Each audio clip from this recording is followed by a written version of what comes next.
And this is Lala Madness News, and I'm out here with Miss Kymmie Tea, who is to me one of the hottest comedians ever. That part. Your opinion is the only opinion that matters. And yet they think so too, which is how you got on the stage where I seen your ass at. Remember, because you was there already. Yeah. Because you out here doing that part. But Miss Kymmie Tea, why don't you tell everybody about where they can find you at, your social media and all that good stuff. So my social media is KY like the jelly, MMITEA_V.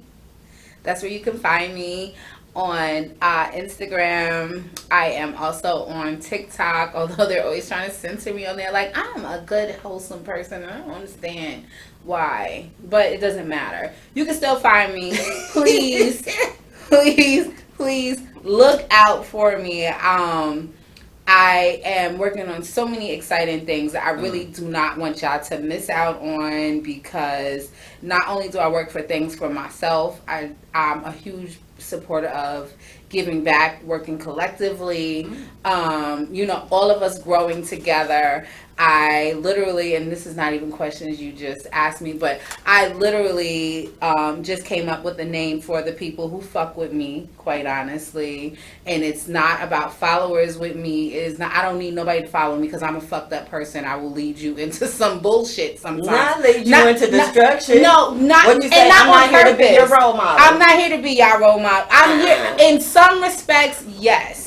But in a lot of respects, like, I'm not no fucking guru. I'm not trying to act like I got all the work, the plaques and right, or like I know everything. You're not a life coach. Go get your life instruction from a life coach. She here as a comedian, right? As a comedian and as a person that makes mistakes. Still, let me just try to do that. I don't care what their occupation is. They're gonna make a mistake or two or three, and they made a whole lot on the way before you met them. Exactly, and I learned from them. That's the thing. Like, I learned from my people, my community, KYNMUNITY. The Kymmie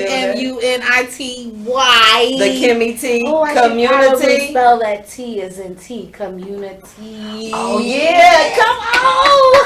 That's what we doing. I like it. That's what we doing. Look at that. Community. Period.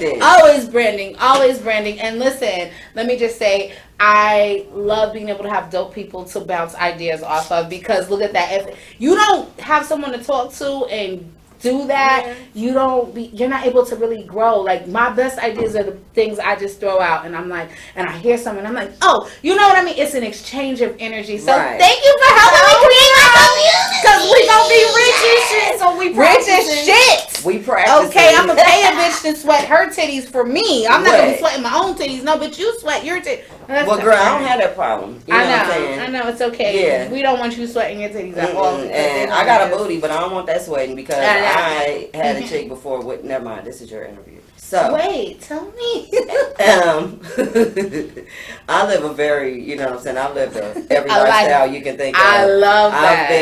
I love that. A beard, which I've had husbands. You know what I'm saying? I've lived that lifestyle. A beard and husband, please inform, because does everybody know what a husband is? Yeah, a gay husband.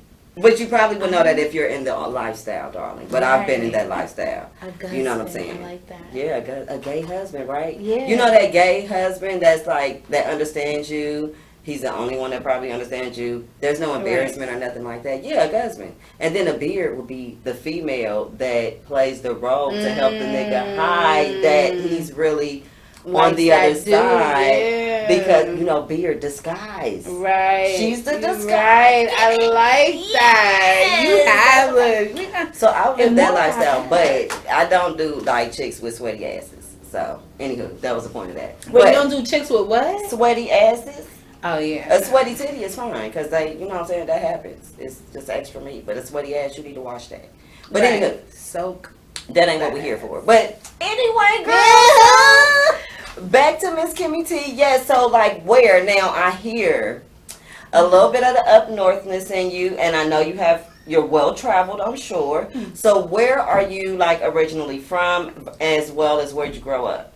Okay, so I was born in Ohio, Cleveland, Ohio, Shaker Heights, Ohio to be exact. And for anybody who may not understand, like in Atlanta context, that is the equivalent of a Johns Creek, quite honestly. Gotcha. And beyond, this is super affluent. That's like this is the second most affluent suburb in Ohio, in the whole entire state of Ohio. Well, at least so that you grew time. up well kept. I grew up very well kept. Mm. Yes, very well kept. And then, so you got a little sense. I got a little bit of sense that I like to use every now and then.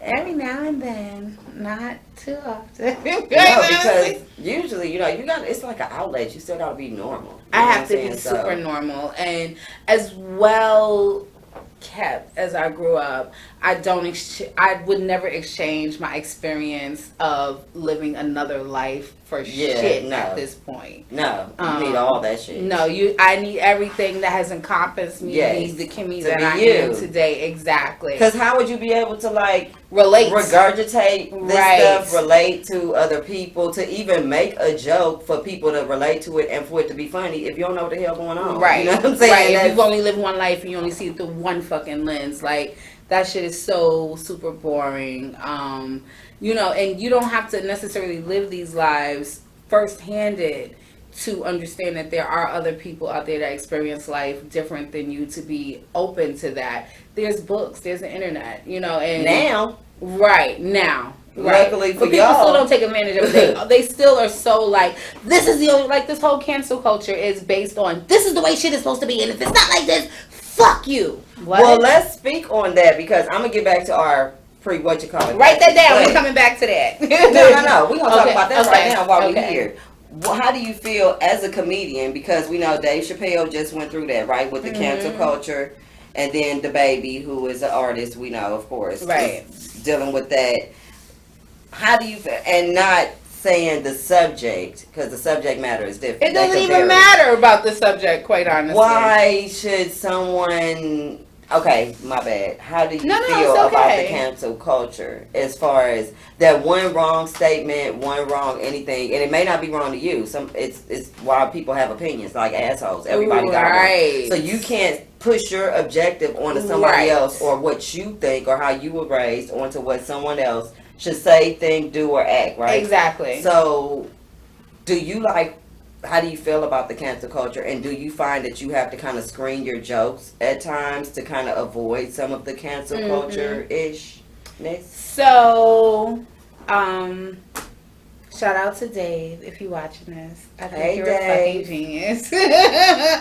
Dave, you're a fucking genius, and it is what it is. And it's not even the genius aspect of it, but just having the courage to kind of say what everybody's thinking, but because people have families and livelihoods and they make their money off of comedy, they don't really want to risk that. Dave has put himself in a position where he don't give a fuck about the money. You know what I mean? Well, the point is Dave is a fucking millionaire, for one. He done put his work in 20 plus years and shit. And he said, you should have seen people, the prequel when he came on, the interlude, when he let y'all asses know this is going to be his last show for a while. Right. Which means this shit about to be controversial. I already know it's going to be a possibility of people having issues or blah, blah, blah, blah, blah. Kickbacks from it. So he already kind of came out. Yeah, he kind of cushioned it. Like, okay, bitch, this may or may not be for you, but this is how I feel. And we need to give people space for that. Like, there is no cookie cutter way to think. There is no cookie cutter way to fucking do comedy. I mean, even on a smaller scale, like me being a black woman, especially in Atlanta, it's like, okay, well, you're not loud, or you're not twerking, or is that even like, yeah, you be clothed. I'm clothed too, so some people see that as your personality. Why are you not naked? I'm like, what the fuck? Because that ain't how I dress. Exactly. And why do you give a fuck is the biggest thing. Why are you worried about? Why are you policing me? When you went and took me to nail shopping place and swiped your card not one time to determine what my wardrobe should be like. Right, exactly. And people don't understand that even that is fucking cancel culture. So that's the funniest thing about cancel culture to me, because again, I'm not Dave Chappelle. So me, like, literally censoring myself or trying to appease a crowd. I am still figuring this whole comedy thing out, quite honestly. And that's the beauty of comedy. Comedy is something you grow in. You start finding your voice. You start finding, your brand that's for you, and it's not going to be for everybody. What I like about yours is that it feels natural to me. I'm naturally funny. I will admit that. Thank you.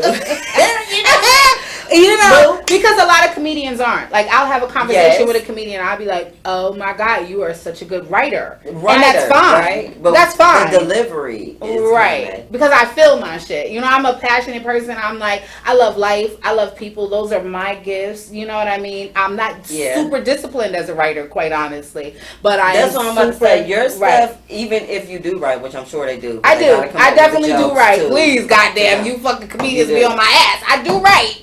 She writes. I do write. Your delivery, though, when you deliver it, it'd be like, oh, she just did. That's like a fresh. You can tell. Right. You can tell that but it'd be funny as hell because it'd be real. The natural. Right. You could feel. Now, she just said that shit and it was funny as hell, like right now. Thank you. Like what they call it, you like up there freestyling? I do.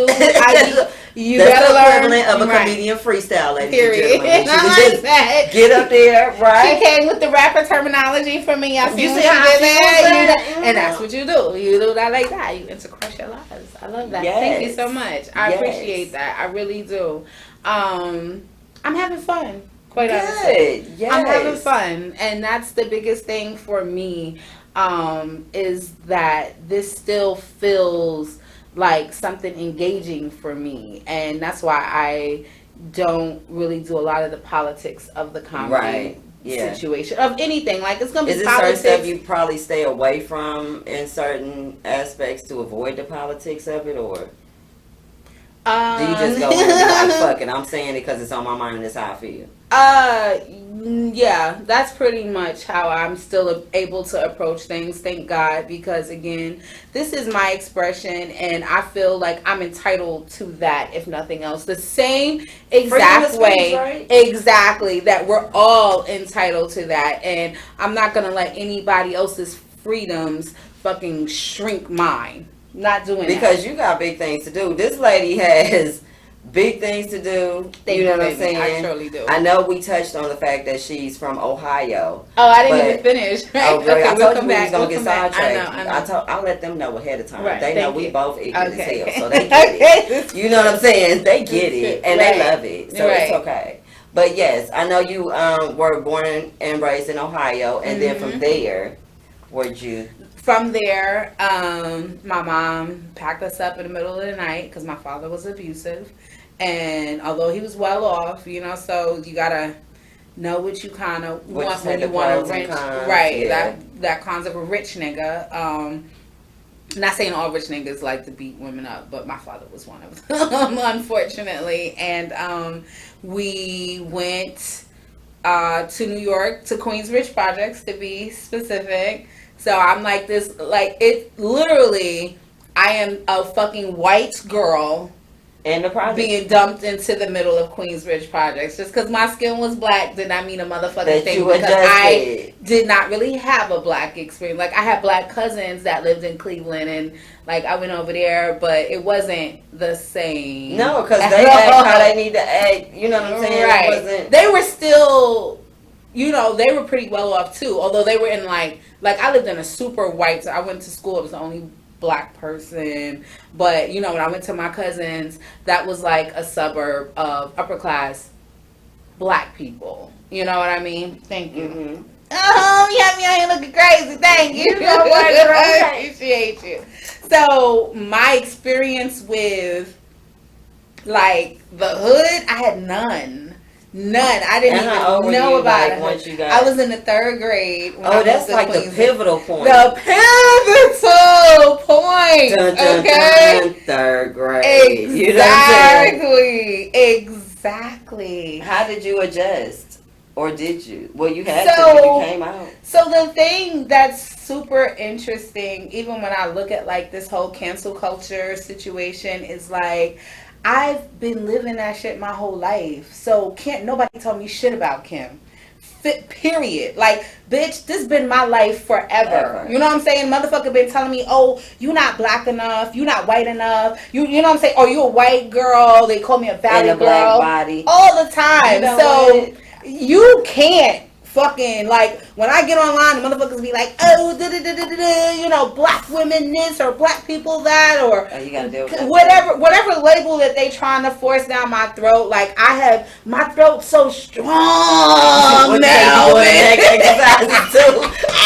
That's a side joke. They don't know about that. They don't know about that side shit, but I'm telling you, my throat's strong. You can't shove shit down my throat at this point. Like, I am so secure in who the fuck I am and who the fuck I'm growing into being. You know what I mean? That comes with the duality of having both lifestyles. Because exactly. I had the same. My grandparents were millionaires. That's where I got I played concert piano for about 5-6 years. I played for the church. I was on the usher board. I went to was well astute. Well heeled, as they ain't no say. Kids playing in my grandparents' $1 million neighborhood, but ain't no. I love it. Ain't nobody outside. You know what I'm saying? Right. We don't That's do not that outside. happening. Right. When you raised by people that was born in 1919 with a whole lot of money. Ooh.